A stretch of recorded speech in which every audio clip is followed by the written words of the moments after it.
Right now, while you're reading this, your body is doing things you never asked it to do. You blinked without noticing. Your heartbeat just changed rhythm. And if someone near you yawns, in the next few seconds, you're going to yawn too, even if you're not tired. This is not a coincidence. It's a betrayal that's been programmed into you. Let's start with the contagious yawn. For decades, people believed it was your body's way of pumping more oxygen to the brain. That turned out to be false. The real reason is a lot more uncomfortable.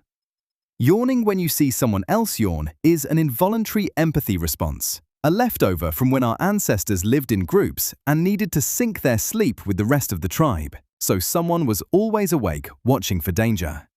Your brain still believes you're surrounded by a tribe that depends on that sync.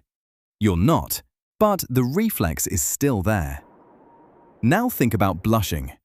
You get embarrassed, your face turns red, and there's no way to stop it. You can't even pretend it didn't happen, because you're literally showing what you feel on your own skin. Charles Darwin called it the most human and peculiar of all expressions, because no other animal does it. And here's the unsettling part. Nobody knows for sure why it exists.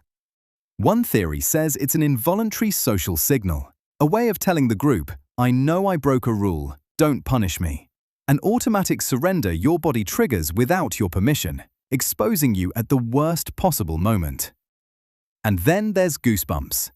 Your arm hair stands up, not because you're cold, but because somewhere in your evolutionary past, that same reflex made your furry ancestors look bigger and more threatening in front of a predator. You don't have that fur anymore, but the tiny muscle attached to every hair follicle is still doing its job, preparing a body that no longer exists for a threat you can't fight off that way anymore. The most unsettling part of all this isn't that your body reacts without asking you first. It's that these reactions used to be useful once, in a different body, in a different world.